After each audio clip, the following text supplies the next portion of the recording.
자, 오늘은 뭐 다들 매체에서 많이 보셨지요. 공시지가 인상하는 문제 1월달 인상이 됐고, 이제 건물부는 4월달에 공동주택이랑 발표가 되지요.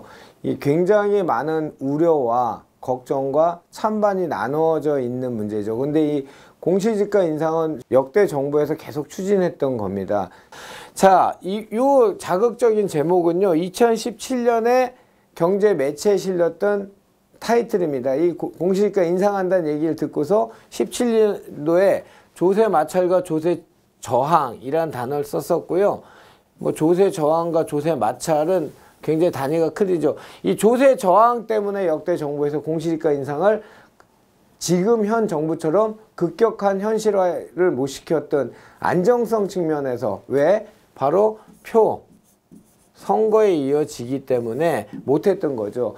어떻게 그런 측면에서 보면 현 정부가 굉장히 혁신적으로 하고 있는 거 맞지요. 그렇지만 한 가지 우려가 됐던 것은 기존 생활이나 기존 중산층 또는 그 이하 되시는 분들의 보유세 관련 세금을 급격히 늘어난다면, 생활의 안전성 측면에서 위협을 받는다면 조세 마찰은 이미 생기고 있고요. 이거는 뭐 불복이나 아니면 뭐 재심 신청을 하는 걸로 불복 마찰은 나타나고 있고요. 이 조세 저항이란 거는 이제 표로 나타나기 때문에 이 부분은 약간 퀘스천 마크인 것 같습니다. 그 다음에 19년도에 쓴 제가 인상 깊게 봤던 기사 제목이 바로 공시가계의 정치경제학입니다. 공시지가를 현실화시켜서 보유세를 인상해서 국가의 세수를 늘리고 지자체의 세수를 늘린 것은 경제학입니다. 경제학인데 왜 앞에 정치가 뭐냐면 바로 표에 관련된 것들입니다. 물론 여기에는 이 경제학에 머물러야 될 공시지가 인상을 정치경제학이란 이름으로 나오게 된 이유는 바로 표와 선거 때문입니다. 현 정권을 뭐 여당 대표 같은 분은 뭐 15년, 20년, 50년 장기 집권해야 된다, 뭐 이런 얘기까지 막 서슴지 않고 하고 있지 않습니까? 자, 공시가격은 1989년도에 노태우 정부 시절이죠. 지가공시법을 제정해서 도입했고요. 그런데 여긴 아까도 말씀드린 것처럼 기득권 눈높이에서 시작됐습니다. 무슨 말이냐면 현재 경실련이나 그 진보 쪽에서 발표한 자료와 보수 쪽 자료가 조금은 다른 측면이 있습니다. 그 진보 쪽에서 조사한 거는 주택 외에 고가주택과 상업용 부동산이 한 38%밖에 지금 공시가격이 책정이 안 됐다라고 주장하고 있고, 대략적으로 한 40%에서 60% 선에 현재 공시가가 정해져 있습니다. 당시 건설부의 기준지가가 있었고요. 보상할 때는 기준지가를 그래서 지금 이따 얘기하겠지만 여기 나오네요. 현재 낮은 공시지가가 무슨 문제가 있냐면 토지 수용, 지금 GTX나 제3기 신도시 하는데 데모라고 표현해도 되나요? 하여튼 그런 거를 수용당하는 분들이 하시는 이유는 토지가 예를 들어 500만 원짜리인데 공시지가는 100만 원에 만약에 지정이 돼 있다. 근데 이번에 공시가격 인상하는 거는 주로 고가주택이나 서울 아파트에 집중이 많이 돼 있어요. 그러다 보니까 상대적으로 토지에 관련돼서는 공시가 인상이 거의 미비하거나 작아요. 그 요율 자체가 작다 보니까 이거 올린다고 하더라도 50% 올려도 150만 원 되는 거예요. 공시지가가.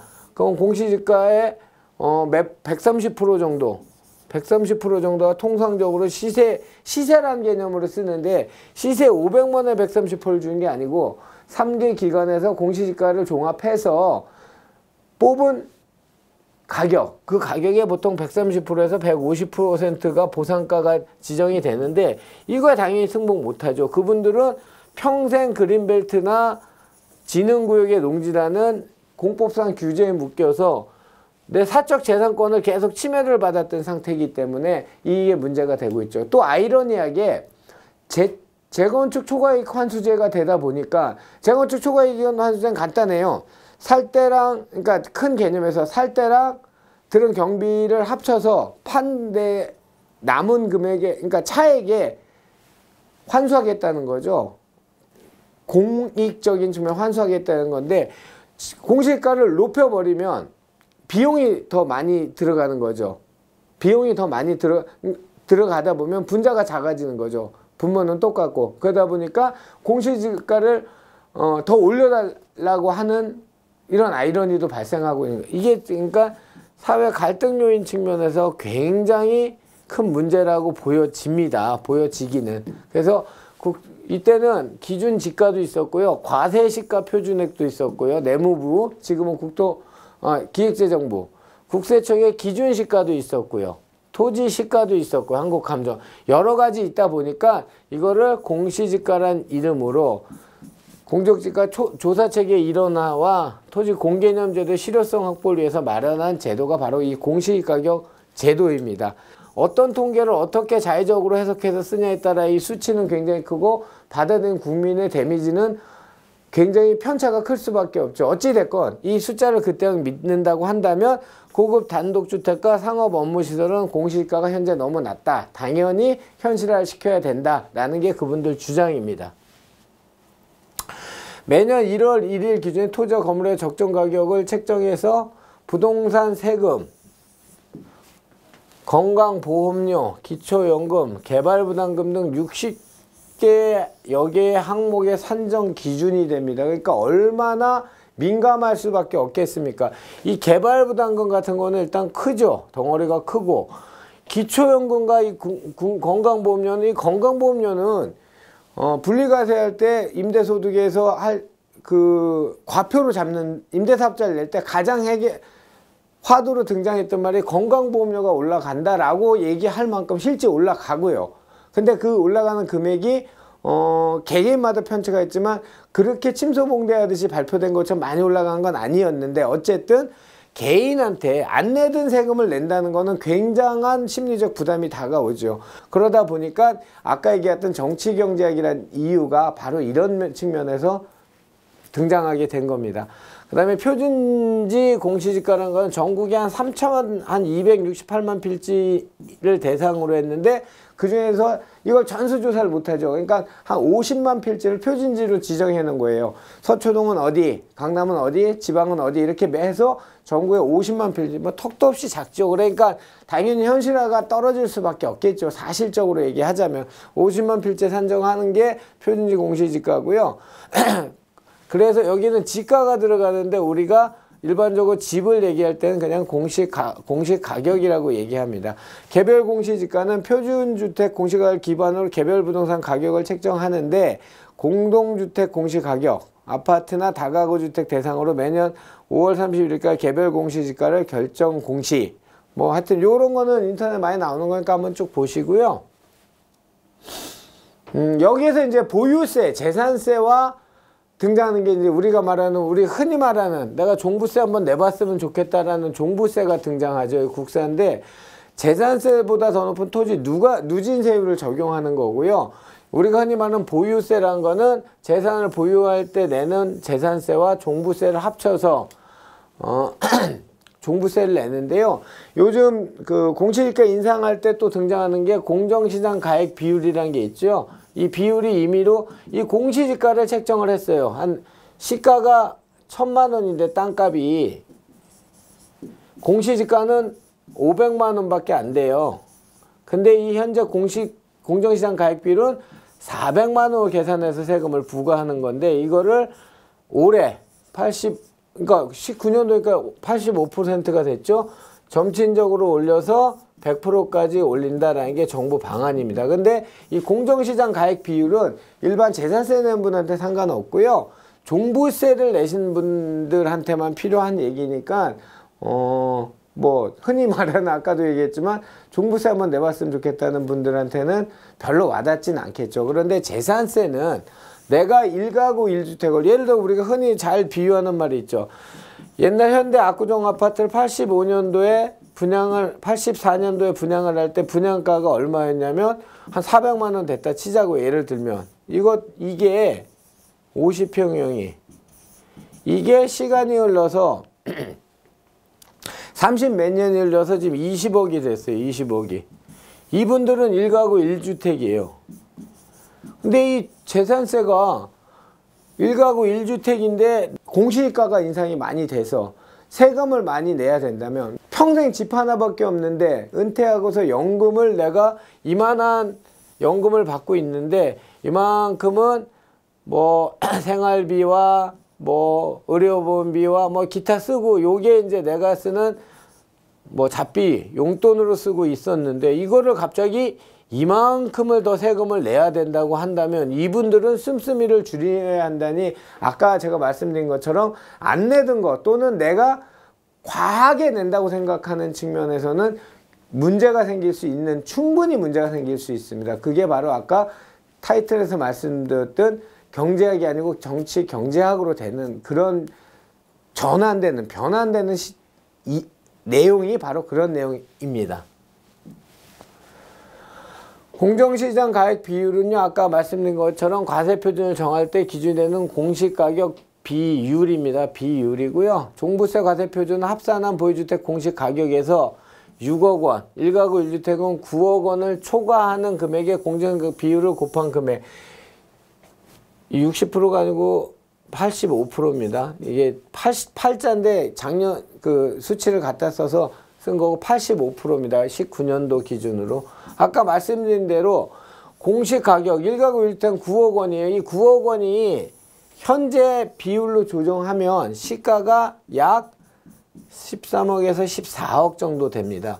그러면 공정시장 가액 비율을 높인다면 당연히 종부세 금액이 늘어날 테고요. 공시가액을 이렇게 올려버리면 보유세, 재산세도 당연히 올라가죠. 근데 아까 말씀드린 것처럼 공시지가를 올리면 표준 자체가 높아져서 간접적으로 보유세 인상 효과가 있는데 이 중에 공정시장 가액 비율은 종부세 납부 대상자들에게만 해당되는 얘기니 알고 계시라고 쓴 거고요.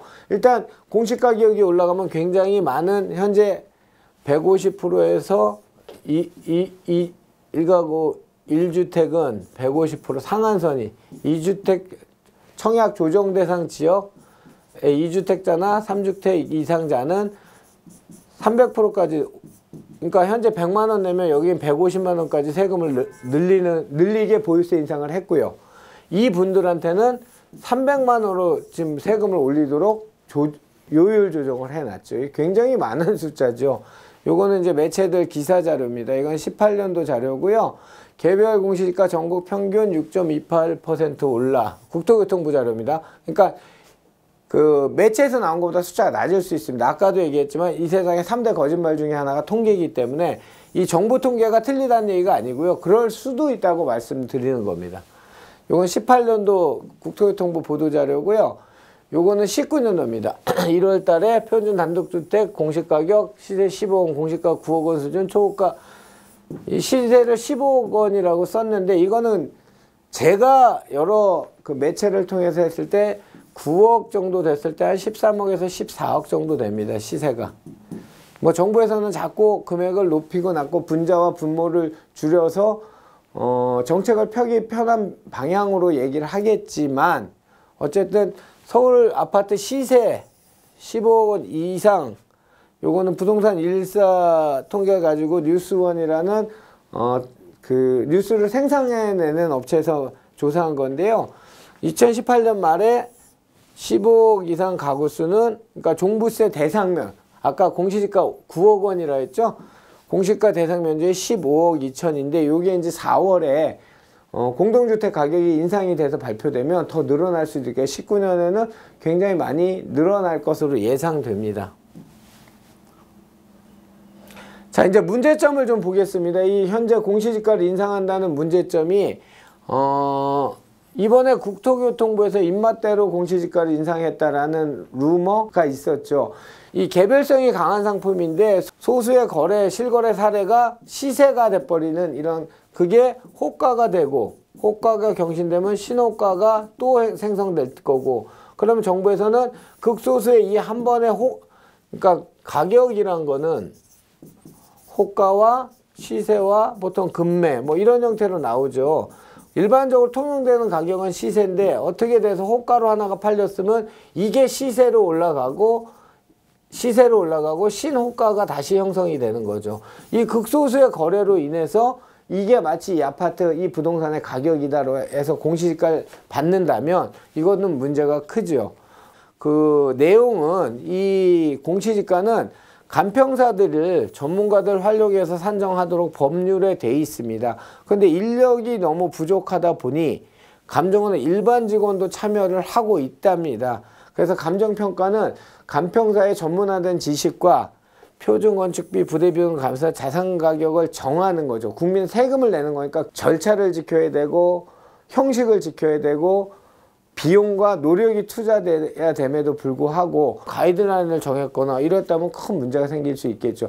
보유세 인상이라는 거는, 자, 여러분들이 말하는 종부세까지는 공시가격 9억 이것도 여기다 포함시켜야죠. 1가구 1주택 같은 경우에는 집이 하나뿐인 분도 많아요. 그런 분들이 세금이 급격히 늘어야 된다면 내가 쓰는 돈이나 지출 중에 줄여야 되는 거죠, 규모를. 일반 국민이라면 내가 안 내도 돼야 되는, 또는 일반적으로 통용될 수 있는, 용인할 수 있는 금액의 인상은 가능하겠지만 갑자기 50%가 오른다거나 300% 올라 3배가 오른다거나 이런 식의 급격한 인상은 문제가 있다는 거죠. 공시지가 인상 좋습니다. 현실화시키는데 땡큐입니다. 동의하겠습니다. 하지만 연착륙과 경착륙이라는 우리가 표현을 쓰지만 그보다 더 심한 말을 쓰고 싶어요. 그런데 굳이 경착륙을 지금 현 정부에서 이 단기간에 다 해야 되는 거 아니잖아요. 대한민국은 정권이 끝나도 또 다른 정권이 돼도 국민들은 계속 살아가야 되잖아요. 이런 거를 너무 급격하게 한다는 게 저는 문제인 것 같고요. 뭐 방향성에 대해서는 저도 100% 동의합니다. 그런데 이 급격하게 가다 보니 그 중간중간에 파열음이나 불협화음들이 너무 이 대한민국의 갈등 구조나 대립 구조를 만드는 것 같아 너무 아쉽습니다. 안타깝습니다. 그래서 하여튼 오늘은 공시지가 인상이 어떤 거고 공시지가는 뭐고 왜 문제점이 있고 또는 나아가야 되는 방향성도 맞고 이런 측면에서 한번 생각해 보는 시간을 갖는 시간을 가졌습니다. 제 의견과 다른 의견을 가지신 분도 있겠고 동의하시는 분도 있을 겁니다. 그분들 모두 저희 소중한 저희 오비스텔 식구들입니다. 좋아요 꼭 눌러주시고요. 뭐 좋아요나 구독도 눌러주시고 또 제 내용이 좋으면 아는 분들한테 공유도 해주시고 그래 주시면 감사하겠습니다. 더 좋은 정보 만들도록 하겠습니다. 감사합니다. 안녕하세요. 오비스텔 이춘남 본부장입니다. 저희가 이제 벌써 2019년 1월이 다 지나가고 2월도 중순이 넘어가고 있는데요. 이제 부동산 투자 세미나를 진행하려고 합니다. 요즘 부동산 경기 굉장히 어렵고 상황이 힘들지만 그렇다고 해서 또 돈을 벌 수 있는 그런 구간이 있는데 또 그냥 지나칠 수도 없는 거 아니겠습니까? 그리고 또 경제는 계속 돌아가고 있는 상황이고요. 그래서 이번에 이제 제가 찾아낸 여러 지역 중에서 한 곳을 소개해 드리려고 하고요. 세미나를 진행하는데 제목을 보시다시피 비조정 대상 지역에 1억 투자라는 제목을 가지고 저희가 이제 좋은 지역을 한번 소개해 드리려고 해요. 그래서 궁금하신 분들은 587-3500으로 문의를 해 주시고요. 세미나는 유료로 진행하고 있습니다. 그래서 이번에 19년의 부동산의 여러 시장 상황과 또 앞으로 또 어떻게 진행이 될 건지 이런 부분도 말씀을 드리고 그리고 또 앞으로 시장의 변화 그리고 이렇게 비조정 대상 지역에 또 투자를 해서 수익이 날 수 있는지 이런 부분도 함께 이야기 드리려고 합니다. 많은 참석 하셨으면 좋겠고요. 그리고 또 다른 궁금한 거 부동산 시장에 대한 거 궁금한 거 있으면 함께 오셔서 고민을 나눠보시는 시간을 갖길 바라겠습니다. 예약을 하셔야만 하고요. 그냥 오시면 조금 좌석이 없을 수도 있으니까 꼭 예약하고 오시고 그날 뵙겠습니다. 오비스텔 이춘남 본부장입니다.